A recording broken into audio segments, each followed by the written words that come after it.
kapulisan.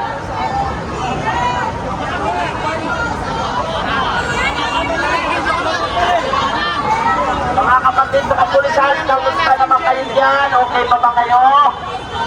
Huwag kayo mag-alala, hindi kami manggugulo. Nais lang namin iparating ang aming hinahing sa ating presidenteng ubod ng magnanakaw at napakaubod ng bangag na presidente at walang iba kung hindi si Marcos. Tandaan ninyo mga kasamahang kapulisan, sa lahat na nangyayaring nakawan ngayon, pati ang mga pamilya ninyo ay apektado rin. Kaya bakit ay mag-isip na rin?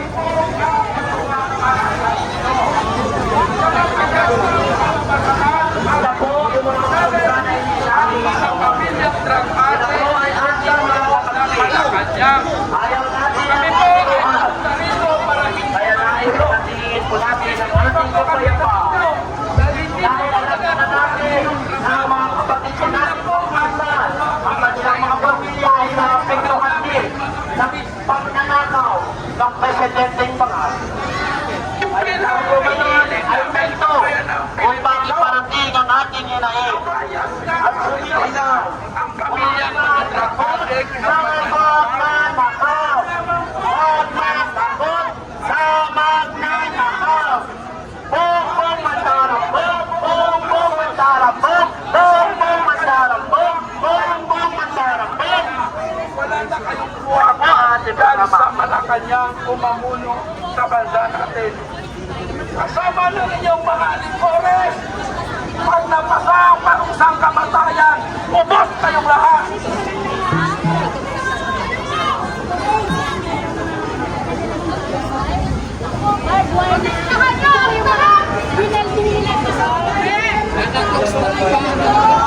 Sobrang takot na takot talaga. Kanyang jail pa. Kanyang walking dead. Parang na zombie pa. Ano leader ng zombie? Balik na. Wala naman magrarally kung walang anomalya. Kahit saan, wala maghihirap. Walang rally sa lansangan, umuwi.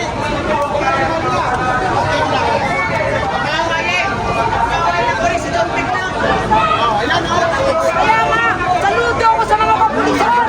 Nandun si John Dick. Ano nga nandiyan? Si Convict Remulla. Para sa bayan. Yan po, matunghayan nyo. Ang nandito tayo. Na talagang Kung ano ang pinapakita nyo bilang mga kasundaluhan namin at mga pulis namin, kaduwagan. Kaduwagan po ang tawag niya. Kami po ang gagawa, aarestuin po namin ng mapayapa ang mga drug addict, pamilyang drug addict at magnanakaw sa dalong ng paso. Yan naman po.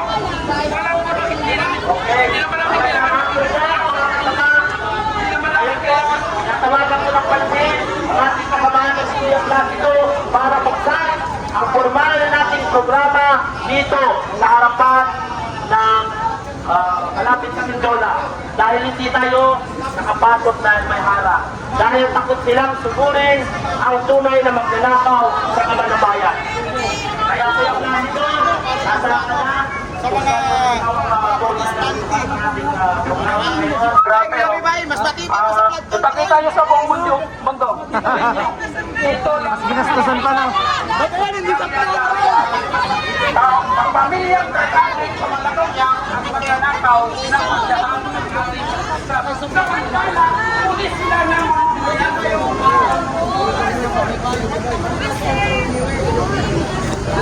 Magandang hapon mga kababayan! Nandito na ba ang mga maisot? Ano ang sigaw ng taong bayan?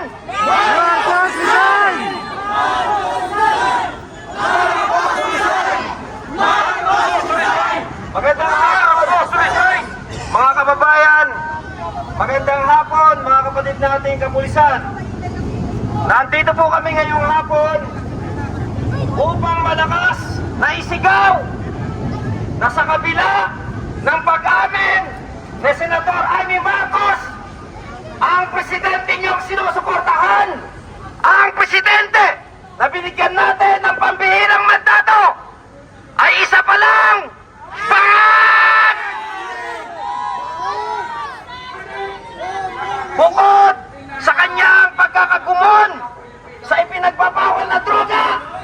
napatunayan ng sambayan ng Pilipino na siya rin ang utak ng pagnanakaw! Kaya muli, nandito tayo ngayon upang malaya at payapang ipahayag ang damdamin ng sambayan ng Pilipino na hindi na tayo papayag at hindi na tayo makakatagal sa uri ng gobyerno na tampulan ng pagnanakaw. Kaya muli, ano ang sigaw ng taong bayan? Marcos resign! Marcos resign! Marcos resign! Papayag ba kayo? Papayag ba kayo na magpatuloy na tayo ay pinamumunuan ng isang presidenteng ating pinagkatiwalaan? Hindi! Na isang adik at isang ulirang magnanakaw? Ano muli ang sigaw ng sambayan ng Pilipino? Marcos resign! Marcos resign! Marcos resign!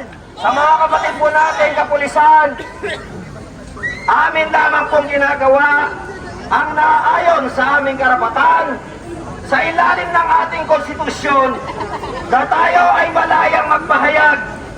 At nagpapasalamat po kami na nasa kabila po ng mga barikadang iyan ay nandyan kayo upang magpanatili ng kaayusan at katahimikan sa pagdiriwang ngayon ng kaarawan ng ating totoo at tunay na bayani, God Andres Bonifacio.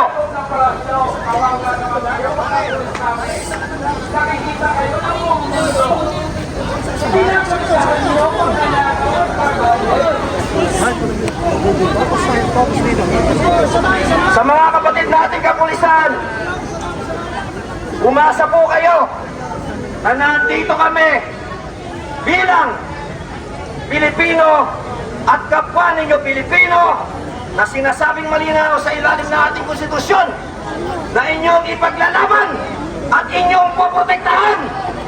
Kaya hindi katulad ng ibang mga grupo, umasa po kayo na bilang mga totoong Pilipino na gumagalang at nagmamahal sa ating konstitusyon, kami ngayon ay natito upang manawagan.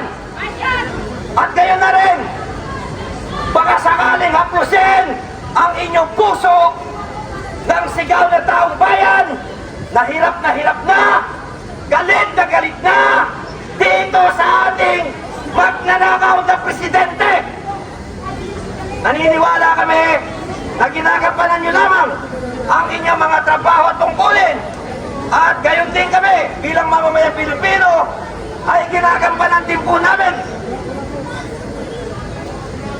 ang pagsunod sa konstitusyon at ganun na din ang pagpuprotekta sa karapatan ng mga Pilipino dahil ang aming buwis na ating pinagpapagura pare-pareho ay ninanakaw ng mga demonyong nandyan sa Malacanang!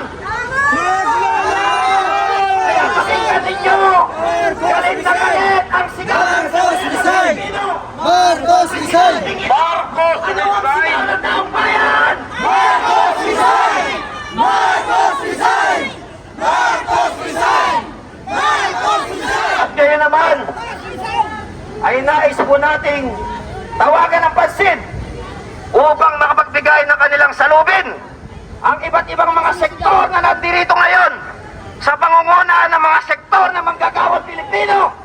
Ganon na rin sa mga sektor ng senior citizen, kabataan, urban poor sector, at iba't iba pang mga kasama natin na payapang nagdanais na ipahatid ang nagkakaisang damdamin na galit ng taong bayan na hindi na tayo papayag na tayo ay pamunuan pa ng adik at magnanakaw na presidente. Nandito rin po ang mga kapatid nating Muslim nakikiisa, sumusuporta sa mapayapang pagtitipong ito.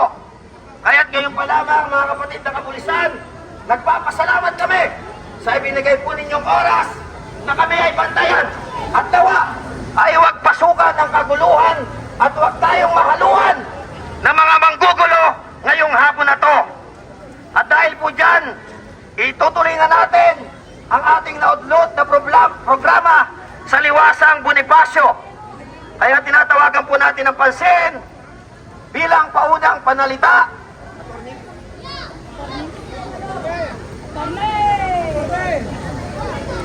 mula sa manggagawa